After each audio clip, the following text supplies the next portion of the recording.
مگر اس کا اصل قصے سے کوئی تعلق نہیں۔ ہاں تو جس زمانے میں میرا عشق اپنے پورے شباب پر تھا، میں ایک دفعہ ماسلی نیتسا کے دنوں میں رقص کی ایک محفل میں شریک ہوا۔ یہ محفل رقص گورنر کی طرف سے ہوئی تھی۔ وہ بہت نیک اور خوش مزاج بڑے میاں تھے اور مہمانداری کے بے حد شائق۔ ان کی بیوی جو انہی کی طرح خوش مزاج اور مشفق تھیں، اپنے شوہر کے پہلو بہ پہلو مہمانوں کے استقبال کے لیے کھڑی تھیں۔ وہ مخملی فراک زیب تن کیے ہوئے تھیں اور ان کے سر پر ایک مرصع کلغی تھی جس میں ہیرا جگمگا رہا تھا۔ ان کی سفید براق اور گداز گردن اور شانے، جس پر بڑھاپے نے اپنی پرچھائی ڈال دی تھی، اس طرح عریاں تھے جیسے ملکہ ایلیزاویتا پیتروونا کی تصویروں میں ہوتے ہیں۔ محفل رقص بہت ہی شاندار رہی۔ رقص کا کمرہ بڑا سجا سجایا اور نظر فریب تھا۔ محفل میں بڑے مشہور و معروف مغنی اور موسیقار موجود تھے جو ایک موسیقی کے دلدادہ جاگیردار کے خانہ زاد تھے۔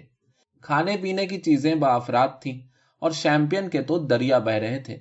میں شیمپئن کا خاصا رسیہ تھا، مگر میں نے اسے چھوا بھی نہیں کیونکہ مجھ پر تو محبت کا نشہ چڑھا ہوا تھا۔ مگر جہاں تک ناچنے کا سوال ہے، میں اتنا ناچا کہ تھک کر چور ہو گیا۔ کون سا ایسا رقص تھا جسے میں نے چھوڑ دیا ہو؟ والز میں نے کیا، کوادرل ناچ میں ناچا اور پولکا رقص میں بھی شریک رہا۔ ظاہر ہے کہ میں نے حد الامکان زیادہ سے زیادہ رقص وارنکا کے ساتھ کیے۔ وہ سر سے پاؤں تک سفید لباس میں ملبوس تھی، صرف اس کی کمر پر گلابی پیٹی بندھی تھی۔ اس کے سفید چمڑے کے دستانے اس کی نکیلی اور دبلی کوہنیوں سے نیچے تک تھے اور وہ پاؤں میں سفید ساٹن کے جوتے پہنے ہوتی تھی۔ ایک نامعقول انجینئر اینیسیموف اس کے ساتھ مازورکا رقص کرنے میں بیچ میں کود پڑا۔ اس کی اس حرکت کو میں نے آج تک معاف نہیں کیا۔ جو ہی وارنکا نے رقص گاہ میں قدم رکھا، اس انجینئر نے اسے رقص کی دعوت دے ڈالی۔ میں اس وقت اپنے دستانے لینے حجام کے پاس گیا ہوا تھا، اسی لیے مجھے کچھ دیر لگ گئی۔ اس کے ساتھ مازورکا ناچنے کے بجائے میں ایک جرمن لڑکی کے ساتھ ناچا جس سے ایک زمانے میں مجھے خاصی دلچسپی رہ چکی تھی، مگر میرا خیال ہے کہ اس شام میں اس کے ساتھ خاصی ناشائستگی سے پیش آیا۔ میں نے اس سے دو بول بھی نہیں کہے اور نہ ہی اس کی طرف نظر بھر کر دیکھا۔ میری نگاہوں کا مرکز تو ایک سفید کپڑوں اور گلابی پیٹی والی صحیح قامت لچکیلی نازنین تھی جس کے گالوں میں گڑھے پڑتے تھے، چہرہ تابناک اور گلنار تھا اور جس کی حسین آنکھوں میں دل نوازی تھی۔ اور میں ہی کیا، وہ تو ہر شخص کی نگاہوں کا مرکز تھی، ہر ایک ہی اس پر مر مٹا تھا، یہاں تک کہ عورتیں بھی اسے تعریفی نظروں سے دیکھ رہی تھیں، حالانکہ اس کے حسن کے سامنے وہ سب ماند پڑ گئی تھیں۔ اصل میں اس کی بارگاہ حسن میں خراج عقیدت پیش نہ کرنا ممکن ہی نہ تھا۔ نام کو تو میں مازورکا میں اس کا ساتھی نہیں تھا، لیکن دراصل تقریباً تمام وقت میں اسی کے ساتھ ناچتا رہا، بلا کسی قسم کی جھجک یا شرم کے۔ وہ کمرے کے ایک سرے سے دوسرے سرے تک ناچتی ہوئی میرے پاس آتی تھی، اور جب میں اس کی دعوت کا انتظار کیے بغیر ہی اس کی طرف لپکتا تھا تو وہ اپنی انکہی خواہش کو سمجھ لینے پر ایک تبسم ناز سے میرا شکریہ ادا کرتی تھی۔ جب ہم لوگ اس کے پاس لائے گئے تھے اور اسے میری خصوصیت کا اندازہ نہیں ہوا تھا تو اس نے اپنے دبلے پتلے کندھے جھٹک کر کسی دوسرے کی طرف ہاتھ بڑھا دیا تھا اور اظہار افسوس اور ہمدردی کے طور پر میری طرف دیکھ کے مسکرا دی تھی۔ مازورکا رقص والز میں تبدیل ہوا تو میں گھنٹوں اس کے ساتھ والز کرتا رہا۔ اس کا سانس پھول پھول گیا، لیکن وہ مسکرا مسکرا کر مجھ سے کہتی رہی دوبارہ، اور میں اس کے ساتھ ناچتا ہی چلا گیا۔ اس وقت مجھے اپنے تن بدن کا ہوش نہ تھا، گویا میرا جسم ہوا کا بنا ہوا ہو۔ کیا کہا؟ تن بدن کا ہوش نہ تھا؟ مجھے یقین ہے کہ جس وقت آپ کا بازو اس کی کمر کے گرد حمائل تھا، اس وقت آپ کو نہ صرف اپنے بلکہ اس کے بدن کا بھی خوب اچھی طرح احساس ہوگا۔ ایک مہمان بول اٹھا۔ ایوان واسیلویچ کا چہرہ ایک دم سرخ ہو گیا اور وہ غصے میں تقریباً چیخ کر کہنے لگے، یہ بات تو تم نئی پود کے نوجوانوں پر صادق آتی ہے، تم لوگوں کو جسم کے سوا اور کچھ دکھائی نہیں دیتا۔ ہمارے زمانے میں یہ بات نہیں تھی۔ مجھے جس لڑکی سے جتنی زیادہ گہری محبت ہوتی تھی، میرے نزدیک وہ اتنی ہی زیادہ آسمانی مخلوق بن جاتی تھی۔ تم لوگوں کو بس ٹانگوں اور پنڈلیوں اور اسی قسم کی دوسری چیزوں کا احساس ہے۔ تم تو تخیل میں اپنی محبوباؤں کے جسم سے کپڑے اتار ڈالتے ہو، لیکن میرے نزدیک تو عظیم ادیب الفونس کار کے الفاظ میں محبوبہ کا پیکر گویا آہنی جامے میں ملبوس رہتا تھا۔ ہم لوگ تو حضرت نوح کے نیک بیٹے کی طرح اوریانی کو نمایاں کرنے کے بجائے اس کی پردہ پوشی کی کوشش کرتے تھے، لیکن تم بھلا یہ بات کیسے سمجھ سکتے ہو؟ اس کی پرواہ نہ کیجیے، آپ تو اپنا قصہ بیان کیے جائیں۔ ایک اور سننے والے نے کہا، ہاں تو میں زیادہ تر اسی کے ساتھ ناشتا رہا اور مجھے وقت گزرنے کا احساس ہی نہ ہوا۔ سازندے تھک کر چور ہو چکے تھے۔ آپ جانتے ہی ہیں ہر محفل رقص کے آخر میں کیا حال ہوتا ہے۔ وہ مسلسل مازورکا کی دھن بجاتے رہے۔ اماں اور ابا تاش کی میزیں چھوڑ چھوڑ کر کھانے پینے کی امید میں ملاقاتی کمرے سے نکلنے لگے۔ وردی پوش ملازم کھانا لے کر ادھر سے ادھر دوڑنے بھاگنے لگے۔ 3 بجا چاہتے تھے۔ ہمیں ان چند آخری لمحوں کا زیادہ سے زیادہ فائدہ اٹھانا تھا۔ میں نے ایک بار پھر اسے ناچنے کی دعوت دی اور ہم 100ویں بار پھر کمرے کے ایک سرے سے دوسرے سرے تک ناچتے چلے گئے۔ کھانے کے بعد کوادرل ناچ تو میرے ہی ساتھ ہوگا نا؟ میں نے اپنی محبوبہ کو واپس اس کی جگہ پر پہنچاتے ہوئے پوچھا۔ ہاں ضرور، بشرطے کہ میرے والدین مجھے اس وقت تک گھر نہ لے گئے، اس نے مسکرا کر جواب دیا۔ میں انہیں لے جانے ہی کب دوں گا، میں بولا۔ میری پنکھیاں تو دینا ذرا، اس نے حکم دیا۔ اسے واپس کرتے ہوئے مجھے افسوس ہو رہا ہے۔ میں نے اس کی معمولی سفید پنکھیا اس کے ہاتھ میں تھماتے ہوئے کہا، اچھا یہ لیجئے آپ کو افسوس نہ ہو اس لیے دے رہی ہوں۔ اس نے پنکھیا سے ایک پر نوچ کر میری طرف بڑھاتے ہوئے کہا۔ میں نے پر لے لیا اور صرف نگاہوں ہی نگاہوں میں اپنے بے پایاں وجد و مسرت اور تشکر کا اظہار کیا۔ میں صرف مسرور اور مگن ہی نہیں تھا، مجھ پر تو کمال بے خودی، گہری مسرت، سچی سرخوشی اور انبساط کی کیفیت طاری تھی۔ میں اس وقت بڑا وسیع القلب ہو رہا تھا۔ میں نہیں تھا، بلکہ کوئی ایسی مخلوق تھا جو اس دھرتی کی نہیں تھی، جو برائی سے کوسوں دور تھی، جو صرف نیکی ہی نیکی کرنا جانتی تھی۔ میں نے پر اپنے دستانے میں ٹھونس لیا اور اسی جگہ کھڑا کا کھڑا رہ گیا، گویا زمین نے میرے پاؤں پکڑ لیے ہوں۔ مجھ میں اس سے دور جانے کی طاقت نہیں تھی۔ دیکھیے، لوگ پاپا سے رقص کے لیے اصرار کر رہے ہیں، اس نے ایک دراز قد اور شاندار شخص کی طرف اشارہ کرتے ہوئے کہا۔ یہ اس کے باپ تھے، وہ فوج میں کرنل تھے اور ان کی وردی میں نقرئی جبے لگے ہوئے تھے۔ وہ دروازے میں کھڑے ہوئے خاتون خانہ اور چند دوسری عورتوں سے بات چیت کر رہے تھے۔ وارنکا، یہاں آنا ذرا، ہیرے کی کلغی والی خاتون خانہ نے اسے آواز دی۔ وارنکا دروازے کی طرف بڑھی اور میں بھی اس کے پیچھے پیچھے چلا۔ ماں شیر، یعنی پیاری، ذرا اپنے پاپا کو اپنے ساتھ رقص کرنے پر راضی تو کرو۔ اور پھر کرنل کی طرف مڑ کر خاتون خانہ نے کہا، پیوتر ولادی سلاوچ، کر لیجیے نا ایک رقص۔ وارنکا کے باپ بڑے وجیح، بلند قامت، خوبصورت اور شاندار بوڑھے تھے، اور ان میں ابھی جوانی کا دمخم باقی تھا۔ ان کے چہرے پر سرخی رہتی تھی اور سفید مونچھیں نکولائی اول کے انداز میں مڑی ہوئی تھی۔ ان کے گل مچھے کن پٹیوں کی طرف مڑے ہوئے تھے اور ان کی چمکدار آنکھوں میں اور ہونٹوں پر وہی جاندار مسکراہٹ کھیلتی رہتی تھی جو ان کی بیٹی کی خاص چیز تھی۔ ان کی کاٹھی بڑی اچھی تھی، سینہ خوب فراخ تھا اور فوجی انداز میں تنا رہتا تھا۔ اس پر چند فوجی تمغے جگمگاتے تھے۔ ان کے شانے مضبوط تھے اور ٹانگیں لمبی اور خوبصورت۔ وہ نکولائی اول کے سے فوجی انداز کے پرانی وضع کے افسر تھے۔ جب ہم دروازے کے قریب پہنچے تو سنا کہ کرنل یہ کہہ کر ناچنے سے انکار سا کر رہے ہیں کہ وہ تو سب کچھ بھول بھال گئے ہیں، لیکن اس کے باوجود وہ مسکرائے، اپنی تلوار کی طرف ہاتھ بڑھا کر اسے نیام سے نکالا اور قریب کھڑے ہوئے ایک نوجوان کو پکڑا دیا جو اپنی خدمات پیش کرنے کے لیے بے تاب تھا۔ پھر انہوں نے سوئیڈ کا ایک دستانہ اپنے دائیں ہاتھ پر چڑھایا۔ ہر چیز قاعدے کے مطابق ہونی چاہیے، انہوں نے مسکرا کر کہا، اور اپنی بیٹی کا ہاتھ اپنے ہاتھ میں لے کر ناچنے والے کا انداز اختیار کیا اور تال کا انتظار کرنے لگے۔ مازورکا ناچ کی تال پڑتے ہی انہوں نے اپنا ایک پاؤں بہت جاندار اور پھرتیلے انداز سے زمین پر مارا اور دوسرے پاؤں پر تیزی سے گھوم گئے، اور پھر ان کا لمبا چوڑا جسم پوری رقص گاہ میں تھرکنے لگا۔ وہ بار بار اپنا ایک پاؤں دوسرے سے ٹکراتے، کبھی دھیرے دھیرے اور بڑی خوش ادائی اور لطافت کے ساتھ ناچتے تو کبھی بہت پھرتی، توانائی اور تڑپ کے ساتھ۔ وارنکا کا کومل اور رانا پیکر اپنے باپ کے ساتھ ساتھ تیر رہا تھا۔ وہ غیر محسوس طریقے سے لیکن بالکل وقت پر اپنے سفید ساٹن میں چھپے ہوئے چھوٹے چھوٹے پیروں کو اپنے باپ کے قدموں کی حرکت سے ہم آہنگ کر رہی تھی۔ سارے مہمان ٹکٹکی باندھے اس جوڑے کی ہر ادا اور ہر جنبش کو دیکھ رہے تھے، اور میں ان دونوں کو محض تعریف کی نگاہوں سے نہیں دیکھ رہا تھا۔ مجھ پر تو اس وقت ایک نشاط و بے خودی کی کیفیت طاری تھی۔ خاص طور پر کرنل کے بوٹوں کو دیکھ دیکھ کر مجھ پر بہت اثر ہو رہا تھا۔ وہ عمدہ چمڑے کے بوٹ تھے لیکن بالکل بے ایڑی کے، اور ان کے پنجے اس وقت کے فیشن کے مطابق نکیلے ہونے کے بجائے چوڑے تھے۔ غالباً وہ بٹالین کے موچی کے بنائے ہوئے تھے۔ بیچارے بڑے میاں فیشنیبل بوٹوں کے بجائے یہ چپٹے پنجوں کے جوتے پہنے ہیں تاکہ اپنی لاڈلی بیٹی کو اچھے اچھے کپڑے زیور سے سجا کر سوسائٹی میں لا سکیں۔ میں نے دل ہی دل میں سوچا، اور اسی لیے مجھے ان کے چپٹے پنجے والے بوٹوں نے اتنا متاثر بھی کیا۔ یہ تو صاف ظاہر تھا کہ وہ کبھی بہت اچھا ناچتے ہوں گے، لیکن اب ان کا جسم خاصا بھاری پڑ گیا تھا اور ٹانگوں میں اتنی لچک نہیں رہی تھی کہ وہ ان تمام خوبصورت اور پھرتیلی جنبشوں اور چکروں سے عہدہ برا ہو سکیں جن کی وہ کوشش کر رہے تھے۔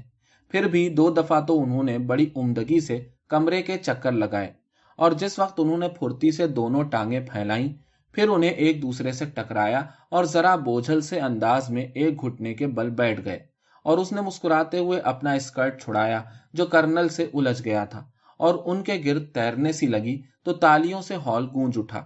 وہ کوشش کر کے کھڑے ہوئے اور بیٹی کے چہرے کو دونوں ہاتھوں میں نرمی سے لے کر اس کی پیشانی پر بوسہ دیا۔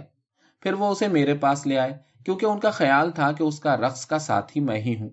میں نے انہیں بتایا کہ یہ بات نہیں ہے تو انہوں نے اپنی تلوار نیام میں رکھتے ہوئے تپاک سے مسکرا کر کہا، خیر اس سے کوئی فرق نہیں پڑتا، اب آپ اس کے ساتھ رقص کریں۔